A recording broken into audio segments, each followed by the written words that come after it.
जहाँ तक इकलौता जीतने का आपने जो प्रश्न किया है, चुनाव में कहीं ना कहीं ऊपर से गड़बड़ी की गई है और यहाँ भी गड़बड़ी की जाती, लेकिन यहाँ पे मार्जिन ज़्यादा था इसलिए यहाँ पे मतलब नहीं हो पाया। नहीं तो जहाँ कम अंतराल था तो हम लोगों को ऐसा लग रहा है कि ऊपर से गड़बड़ी की गई है। नहीं तो इस तरह का आमतौर पर रिजल्ट नहीं देखा जाता है किसी भी पार्टी के लिए। फिर भी ये समीक्षा की चीज़ है, समीक्षा होगी पार्टी में तो उस पर तय किया जाएगा कि कहाँ से गड़बड़ी हुई है, कहाँ से चूक हुई है। यही है। बड़े अंतर से पारू में आप जीत दर्ज किए, कैसे देखते हैं? लड़ाई किस प्रकार हुई? तो यहाँ कोई लड़ाई नहीं थी, यहाँ कोई लड़ाई नहीं थी। 2020 में ही लड़ाई नहीं थी और उस समय से लगातार हम लोग क्षेत्र में रहने वाले लोग हैं, समाजवादी विचारधारा के लोग हैं और हम लोग कर्पूरी लोहिया के विचारों को मानने वाले लोग हैं।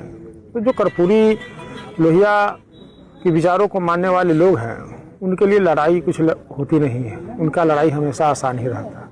निवर्तमान जो विधायक थे, जो निर्दलीय प्रत्याशी थे, वो साफ तौर पर कह रहे थे कि हमारे सामने कोई नहीं टिकेगा, चुनाव का दौर था। मैंने तो पहले भी आप लोगों को बयान दिया था कि वो कोशिश कर रहे थे कि शंकर यादव बनने का, लेकिन इस जिंदगी में शंकर यादव नहीं बन पाएंगे।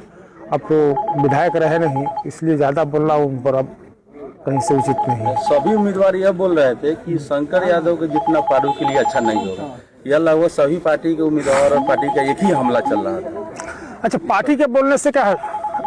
वोट देना है यहाँ की आम जनता को, यहाँ की मतदाता को, तो मतदाता मालिक ने निर्णय करेंगे कि कौन अच्छा रहेगा कौन खराब रहेगा। इसलिए मतदाता ने तो निर्णय कर दिया कि कौन अच्छा है हमारे लिए, कौन खराब है। उनके बोलने से क्या होगा? 20 साल से सत्ता में था, उसके खिलाफ हम लोग बोल रहे थे, आपके खिलाफ ज्यादा बोल रहे थे। तो वही तो समझिए ना, इस राजनीति को समझिए कि जो सत्ता में है 20 साल से क्या किए नहीं किए उनसे सवाल पूछने वाला कोई नहीं था, लेकिन शंकर यादव पर सारे मतलब दल के लोग नेता उंगली उठा रहे थे।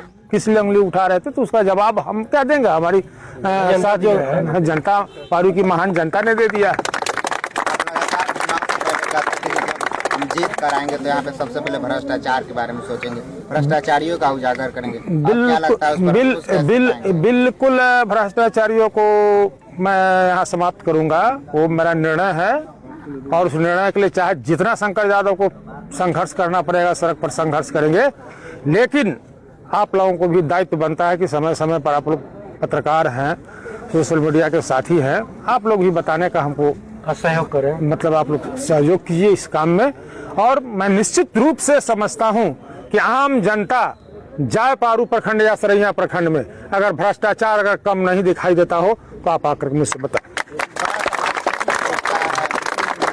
यादव के प्रति लोग का एक रहता है कि भाई जब यादव के लोग जीतते हैं तो यहाँ पे गलत संदेश, गलत मैसेज लेकर आते हैं, लोगों को डराने धमकाने का प्रयास करते हैं। इस तरीके से विपक्ष के लोग देखिए, हमेशा इस चीज को मैंने समाज को सोशल मीडिया के माध्यम से, चाहे जब भी कोई बड़ा बैठक हुआ है उस बैठक में मैंने कहा है कि कृष्ण के वंशज हम हैं। कृष्ण की जो भूमिका थी, कृष्ण की भूमिका में आप सभी लोग आ जाइए। कृष्ण की भूमिका को आप लोग समझते होंगे कि कृष्ण किस तरह से, सुदामा तो एक गरीब परिवार के सदस्य थे और उन्होंने किस तरह से गले लगाया सुदामा को। तो उस भूमिका में हमारे समाज के लोगों को आना चाहिए, न कि समाज में किसी तरह का कोई भेदभाव, चाहे मतलब जिस तरह से अन्य लोग जो आरोपित करते रहते हैं उनसे सभी लोगों को बचने की जरूरत है और लोग बच रहे हैं। ऐसा नहीं है, पहले की बात नहीं है, बच रहे हैं लोग और सभी लोग सहयोग कर रहे हैं।